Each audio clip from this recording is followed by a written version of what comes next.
Ikhwan ahawat rahimani wa rahimakumullah, selalu kita panjatkan puja dan puji syukur kita kepada Allah Subhanahu wa ta'ala atas segala rahmat, hidayah, inayah yang telah Allah berikan kepada kita, sehingganya kita ditakdirkan oleh Allah untuk melangkah datang ke salah satu tempat yang diberkahi oleh Allah Subhanahu wa ta'ala, untuk rukuk dan sujud serta menyatukan hati dan pikiran kita kepada Allah, serta memuji kekasih kita semua baginda Rasul sallallahu alaihi wasallam. Hal itu adalah nikmat yang terindah yang Allah berikan kepada kita. Mari kita panjatkan rasa syukur kita dengan kalimat alhamdulillahi rabbil alamin. Allahumma salli ala sayyidina Muhammad wa ala alihi wa sahbihi wa sallim. Salawat serta salam kita haturkan kepada junjungan Nabi besar kita Muhammad sallallahu alaihi wasallam, yang karena Rasulullah kita dijadikan umat terbaik di antara umat-umat Nabi yang lainnya. Ayyuhal ikhwan ahawat rahimani wa rahimakumullah, malam hari ini kita sudah memasuki beberapa malam dari malam bulan Maulid, bulan yang Allah takdirkan untuk lahirnya kekasih kita semua baginda Rasul sallallahu alaihi wasallam. Bulan Maulid adalah bulan yang diberkahi oleh Allah. Bulan Maulid adalah bulan yang diistimewakan oleh Allah Subhanahu wa ta'ala. Kenapa bisa demikian Habib? Memang yang namanya bulan Maulid ada hal-hal yang memang dimuliakan oleh Allah, hal-hal yang memang dilebihkan oleh Allah di antara yang lainnya. Misalnya Masjidil Haram. Masjidil Haram adalah masjid yang diberkahi oleh Allah. Masjid Nabawi adalah masjid yang diberkahi oleh Allah, yang mana jika kita salat di Masjid Nabawi, maka kita seperti salat lebih baik daripada salat 1000 kali lebih baik daripada salat di masjid-masjid yang lainnya. Hal ini memang tidak bisa kita cari di tempat yang lain, karena memang tempat tersebut tempat yang diberkahi oleh Allah. Masjidil Aqsa, jika kita salat di Masjidil Aqsa, maka lebih utama 500 kali jika kita salat di masjid yang lain. Ayyuhal ikhwan ahawat rahimani wa rahimakumullah, bukan hanya tempat yang diberkahi oleh Allah, tetapi orang juga diberkahi oleh Allah Subhanahu wa ta'ala. Siapa misalnya? Para nabi. Para nabi adalah orang yang diberkahi oleh Allah, yang mana orang tersebut lebih mulia daripada kita. Nabi Allah Ibrahim alaihi salam, orang yang diberkahi oleh Allah, yang mendapatkan julukan Khalilullah, sebagai kekasihnya Allah. Kemudian Nabi Allah Isa alaihissalam,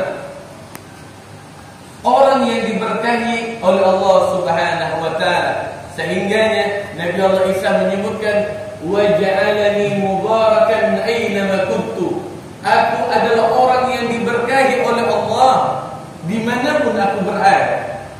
Sehingganya Nabi Allah Isa memberikan kebaikan dimanapun dia berada. Kalau Nabi Allah Ibrahim dimuliakan, diberkahi oleh Allah, Nabi Allah Isa orang yang diberkahi dan dimuliakan oleh Allah, bagaimana dengan kekasih Rabbul Alamin baginda Rasul sallallahu alaihi wasallam, yang karena Rasulullah terciptanya segala sesuatu. Rasulullah memberikan keberkahan di setiap tempat, bahkan di setiap lisan-lisan orang yang menyebutkan nama baginda Rasulullah. Oleh karena itu, mari kita jadikan bulan yang diberkahi oleh Allah ini bulan yang lahirnya orang yang diberkahi oleh Allah ini, bulan orang yang dimuliakan dari dunia sampai akhiratnya, yang akan memberikan kepada kita syafaatul kubra. Mari kita jadikan bulan ini sebagai pelajaran, sebagai madrasah, sebagai sekolah kita untuk menintrospeksi diri, untuk memperbaiki diri agar lebih baik ke depannya. Ayyuhal ikhwan ahwat rahimani wa rahimakumullah. Tahukah antum, tahukah kita semuanya bahwa dikala nanti di yaumil mahsyar, orang yang kita peringati maulid, orang yang kita peringati maulidnya, dialah Rasul sallallahu alaihi wasallam, orang yang mulia. Kenapa bisa begitu mulia? Dari mana mulianya? Di dalam riwayat disebutkan nanti di yaumil mahsyar Allah Subhanahu wa taala penuh dengan kemurkaan. Pada waktu itu semua manusia pada mempunyai rasa takut yang luar biasa. Yauma yafirrul mar'u min akhihi wa ummihi wa abihi wa sahibatihi wa banihi. Semuanya lari di antara satu dengan yang lain karena takut dimintai pertanggungjawaban di hadapan Allah Subhanahu wa taala. Dikala itu kita semua serempak untuk datang kepada Nabi Allah Adam alaihissalam. Kita datang kepada Nabi Allah Adam dan kita berkata, wahai Nabi Allah Adam, engkau adalah ayah dari semua manusia. Tolong kami, tolong bantu kami dikala kami akan berhadapan dengan Allah Subhanahu wa taala. Apa jawabnya Nabi Allah Adam? Wahai manusia-manusia, wahai anak-anak cucuku, kata Nabi Allah Adam, aku tidak berani untuk bertanggung jawab kepada kalian. Aku demi Allah tidak pernah melihat Allah marah seperti ini sebelum ataupun sesudahnya. Aku takut aku pernah berbuat salah kepada Allah Subhanahu wa taala dengan memakan buah kulti. Kemudian kita pun pindah dari Nabi Allah Adam, pindah ke Nabi yang lain, ke Nabi Allah Nuh. Nabi Allah Nuh meminta pertolongan kepada Nabi Allah Nuh. Apa jawabnya Nabi Allah Nuh? Tidak, aku tidak berani untuk membantu kalian. Kenapa? Karena aku juga pernah berbuat salah kepada Allah, meminta anakku yang durhaka itu, Kan'an maksudnya, untuk dijadikan golongan keluarga. Dan Allah tidak meridai apa yang aku minta. Aku takut kepada Allah. Dan sekarang Allah sedang murka kepada semua makhluk-makhluknya. Aku ingin menyelamatkan diriku sendiri. Datanglah kita semua manusia kepada Nabi Allah Ibrahim. Nabi Allah Ibrahim pun demikian, mengangkat tangannya tidak berani karena keadaan waktu itu sangat dahsyat. Ya ikhwan, ada manusia yang tenggelam di mata kaki karena keringatnya, ada yang tenggelam sampai dadanya, ada yang tenggelam sampai hidungnya, ada yang tenggelam secara utuh semuanya karena keringat. Karena matahari pada waktu itu hanya satu jengkal dari atas kepala kita. Datanglah kita kepada Nabi Allah Musa, wahai kalamullah, wahai yang biasa berbicara kepada Allah, tolong kami, tolong kami. Kata Nabi Allah Musa, aku tidak berani. Aku pernah menempeleng ke orang sehingga orang itu mati, dan itu sebuah kesalahan, kata Nabi Allah Musa alaihissalam. Sekarang aku tidak berani menghadap kepada Allah Subhanahu wa taala. Sampailah kita kepada Nabi Allah Isa. Nabi Allah Isa pun mengangkat tangannya. Kata Nabi Allah Isa, coba kalian datang kepada satu makhluk Allah yang mulia itu. Dialah baginda Rasul sallallahu alaihi wasallam. Rasulullah, sini wahai umatku. Kemari engkau wahai umatku. Aku akan datang kepada Allah dan aku akan membantumu semua. Kemudian baginda Rasul sallallahu alaihi wasallam sujud kepada Allah, kemudian memuji dengan pujian yang luar biasa, yang di dalam riwayat pujian ini pujian yang disampaikan oleh Rasul, pujian yang dipanjatkan oleh Rasul, belum pernah ada satu orang pun yang menggunakannya.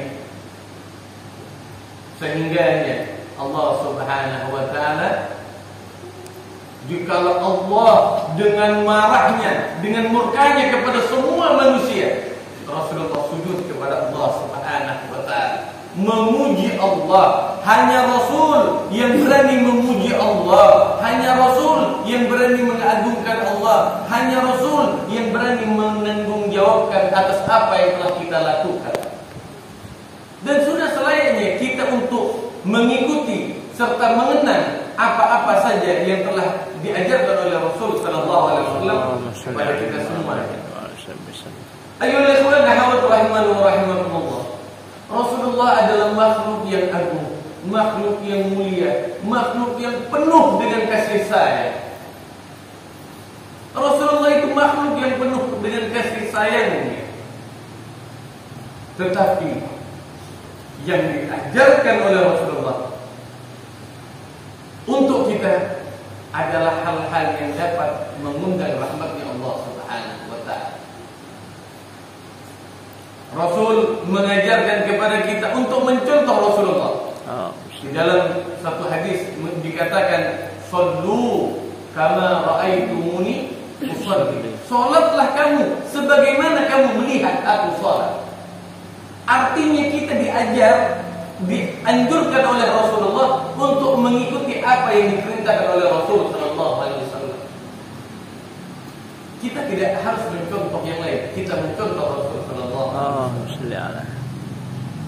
Bagaimana Rasulullah bersikap, bertutur kata, berpikir, berpakaian, melayani musuhnya, melayani sahabatnya, melayani keluarganya, melayani semuanya. Bahkan Rasulullah memberikan hal yang termudah untuk kita agar kita bisa mencontoh baginda Rasul sallallahu alaihi wasallam. Bukankah kita sering mendengar bahwa Rasulullah itu sering berpuasa, diikat perutnya dengan batu untuk menahan rasa laparnya. Rasulullah diikat perutnya agar tertahan rasa laparnya. Rasulullah bisa saja untuk meminta kepada Allah diturunkan makanan dari langit, bisa saja. Tetapi Rasulullah tidak meminta ataupun melakukan hal itu. Kenapa? Karena jelas kita tidak akan bisa untuk meniru hal yang seperti itu. Sehingganya Rasulullah menggunakan sifat yang paling dasar yang bisa kita contoh. Andai Rasulullah mengangkat tangannya tanpa harus bekerja, kemudian Rasulullah mengangkat tangannya, "Ya Rabb, turunkan makanan dari langit," maka makanan tersebut akan turun. Bisakah kita mencontohnya? Jelas jawabannya tidak bisa. Kenapa? Karena kita terlalu banyak dosa. Sehingga Rasulullah mengajarkan hal-hal yang paling dasar untuk kita bisa mencontoh apa yang dilakukan oleh baginda Rasul sallallahu alaihi wasallam. Allahumma shalli ala sayyidina Ayo ikhwan akhwat rahimakumullah. Ibnu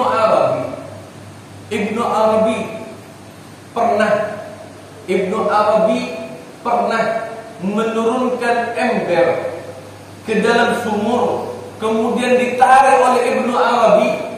Subhanallah, di dalam ember itu ada sebongkah emas besar. Kenapa Ibnu Arabi melakukan hal tersebut? Karena permintaan dari istrinya, karena sudah lama hidup dalam keadaan miskin. Istrinya sudah terlalu lama hidup dalam keadaan miskin. Kemudian dia berkata kepada Ibnu Arabi, "Wahai suamiku, engkau wali Allah, engkau kekasih Allah, mintalah kepada Allah untuk rezekinya kita. Sudah terlalu lama kita miskin. Minta kepada Allah, engkau walinya Allah." Kemudian Ibnu Arabi menurunkan ember ke dalam sumurnya. Setelah itu ditarik oleh Ibnu Arabi. Apa yang ada? Ada emas satu ember. Emasnya satu ember. Kemudian Ibnu Arabi berkata kepada sang istri, "Wahai istriku, bukankah ini yang kau mau? Emas seperti ini kan yang kamu mau?" Istrinya pun tersadar, subhanallah, kalau Ibnu Arabi ini ingin kaya mudah, tidak perlu bekerja, cukup nanti berjadi, emasnya ada. Tapi oleh Ibnu Arabi tidak dilakukan. Hanya mau memberi pelajaran kepada istrinya. Mudah untuk jadi orang kaya, tapi paling sulit untuk dapat cintanya Allah Subhanahu wa ta'ala. Kemudian sang istri pun paham bahwa orang ini yang akan mengantarkan dia untuk dekat kepada Allah Subhanahu wa ta'ala, maka emas tersebut dilempar kembali ke dalam sumur. Subhanallah. Ibnu Arabi, seorang walinya Allah saja, bisa mengeluarkan emas. Kira-kira bagaimana dengan Rasul? Bagaimana dengan Rasulullah? Jauh lebih bisa lagi. Tapi kenapa Rasulullah tidak melakukan hal tersebut? kita bisa mencontoh. Akhirnya kita bisa mencontoh semuanya.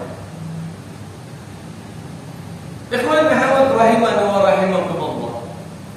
Rasul sallallahu alaihi wasallam hebat di dalam mendidik anak-anaknya.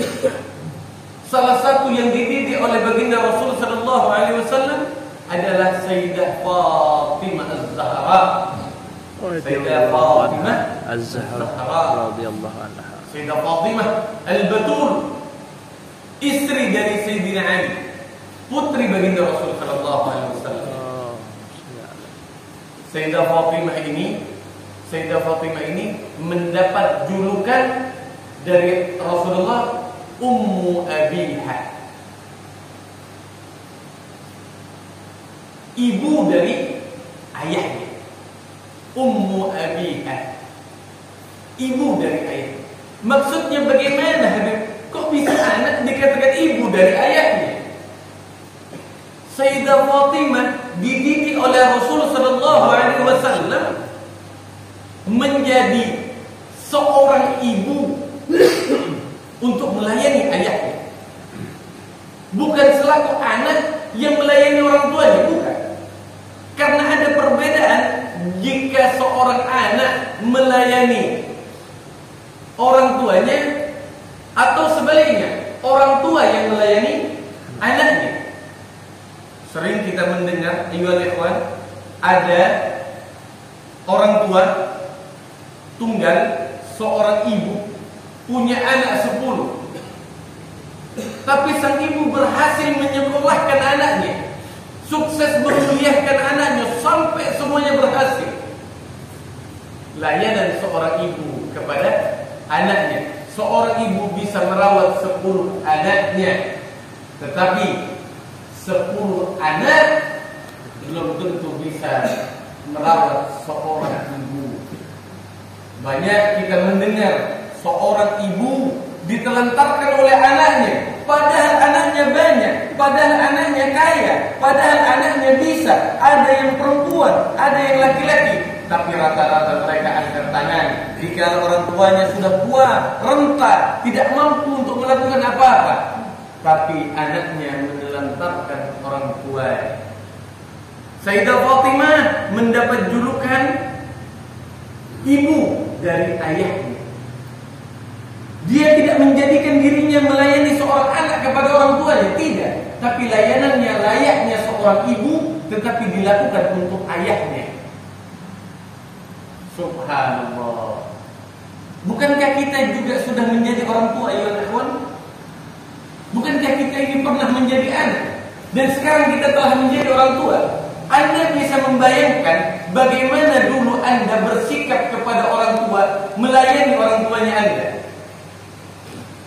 Dan Anda juga pernah melayani anak-anaknya Anda. Bukankah ada perbedaan?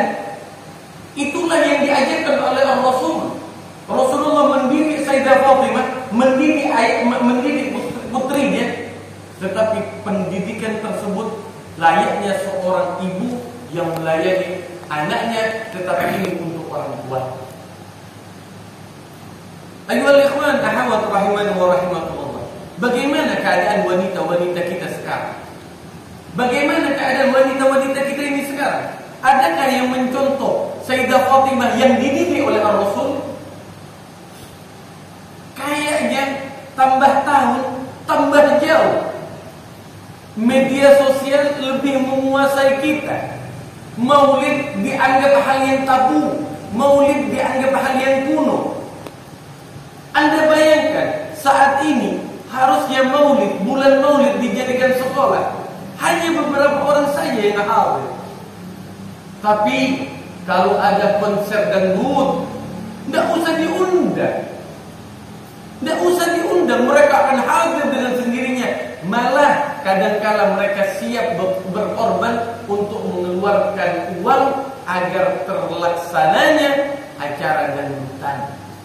Yang mana itu menjauhkan dia dari pandangannya Allah. Oleh karena itu, ayyuhal ikhwan, ajarkan anak kita. Kata Rasul, ajarkan anakmu, ajarkan anak-anakmu 3 hal. Yang pertama, cintai Nabi. Allahumma shalli ala sayyidina Cintai Nabi. Muhammad. Kita diajarkan, kita harus mencintai Nabi dan mengajarkan anaknya kita untuk mencintai Nabi. Sekarang ini banyak orang tua tapi tidak ngerti dengan Nabi-Nya. Kalau ditanya siapa Nabi-Nya, Nabi Muhammad. Tapi kalau dikejar lanjutan pertanyaannya, bagaimana Nabi-Nya, tingkah lakunya, tutur katanya, ucapan-ucapannya, hadisnya, banyak yang geleng-geleng kepala sekarang. Oleh karena itu, oleh karena itu, ajarkan dulu anaknya kita ini untuk mencintai Nabi. Ajarkan. Yang nomor 2, ajarkan anakmu tentang keluarga Nabi. Yang nomor 3, ajarkan anakmu untuk mencintai Al-Quran. Apa yang dikatakan oleh seorang Yahudi? Mereka mengatakan, wahai kaum muslimin, dia bilang, apakah Nabimu mempunyai keturunan? Iya, kata seorang muslimin. Mana keturunannya? Itu para habib yang lagi jalan itu. Apa jawabnya ketua Yahudi, Rabi Yahudi? Bodoh kalian. Mereka mengatakan kita bodoh kamu. Kenapa kami kau dikatakan bodoh? Itu cucu Nabimu, kau biarkan dia berjalan. Jika itu adalah anak ataupun cucu dari Nabi kami, pasti akan kami pikul, tidak kami biarkan untuk dia berjalan di atas muka bumi dengan alas sendal. Coba lihat sekarang, bagaimana keadaan sekarang. Habib dianggap hanya pangkat-pangkat biasa saja. Sarifah tingkah lakunya di luar dari batasan, sehingga yang lain memandangnya dengan pandangan yang tidak baik. Naudzubillah, tsumma naudzubillah. Oleh karena itu, ayo ikhwan, untuk merubah segala sesuatunya, ajarkan anaknya kita 3 hal tersebut: cinta nabinya, cinta keluarga nabinya, dan cinta Al-Quran. Dan kalau bisa, masukkan anak-anaknya kita untuk masuk ke pondok pesantren yang ada di Indonesia ini. Masukkan, agar menyelamatkan dia dari pergaulan bebas ini. Dan perkuatlah hubungannya kita. Mumpung di bulan Maulid ini, mari kita perbaiki segala sesuatunya. Mari kita jadikan Maulid ini sebagai madrasahnya kita, sekolahnya kita, untuk lebih mencintai Nabi-Nya dan mencintai Allah Subhanahu wa Ta'ala, agar mendapatkan ridha dan ampunan dari Allah Subhanahu wa Ta'ala. Mungkin hanya ini saja yang dapat saya sampaikan. Kurang dan lebihnya saya mohon maaf. Akhirul kalam, assalamualaikum warahmatullahi wabarakatuh. Kita tutup dengan amin. Bismillahirrahmanirrahim. Alhamdulillahirabbil alamin. Assalatu wassalamu ala asrafil anbiya'i wal mursalin sayyidina wa habibina wa syafi'ina wa maulana Muhammadin wa ala alihi wa sahbihi wasallam. Ya Allah, ya Rabbi, ampuni dosa kami, ya Allah, dosa kedua orang tua kami, dosa saudara-saudara kami dan keluarga kami. Ya Allah, ya Rabbi, sinari hati kami dengan cahayamu, ya Allah, agar kami tidak salah melangkah dalam mendekatimu, ya Rahman Rahim. Ya Allah, ya Rabbi, jadikanlah kami suami yang bertanggung jawab kepada istri kami. Jadikanlah kami istri yang selalu taat kepada suami kami. Ya Allah, ya Rabbi, jadikanlah kami anak yang patuh kepada kedua orang tua kami, anak yang berbakti, anak yang taat dan patuh kepada kedua orang tua kami. Ya Allah, ya Rabbi, jadikanlah kami murid yang selalu istiqamah untuk mencintai guru kami. Ya Allah, ya Rabbi, jadikanlah kami umat yang selalu mencintai Nabi-Nya, sehingga berhak untuk mendapatkan syafaatnya nanti, ya Rahman Rahim. Ya Allah, ya Rabbi, angkatlah segala penyakit lahir dan batin kami. Ridhoi kami, ya Allah. Kasihani kami, ya Allah. Sukseskan dalam segala urusan kami, Ya Rabb, ya Rabb. dan pastikan kami untuk masuk ke dalam surgamu dengan ridhamu, ya Rahman Rahim. Ya Allah, ya Rabbi, satu lagi permintaan kami, ya Allah, tanamkan rasa cinta di dalam hati ini. Terus tanamkan rasa cinta di dalam hati ini, ya Allah, untuk kepada Nabi kami, untuk kepada siapa saja yang harus kami cintai, ya Arhamar Rahimin. Ya Allah ya Rabbi, mampukan lisan ini ya Allah. Jika kami harus kembali kepadamu, mengucapkan kalimat La ilaha illallah Muhammad Rasulullah, La ilaha illallah Muhammad Rasulullah, La ilaha illallah Muhammad Rasulullah sallallahu wa sallallahu ala sayyidina Muhammadin wa ala alihi wasallam. Subhana rabbika rabbil izzati wa salamun alal mursalin. Alhamdulillahi rabbil alamin.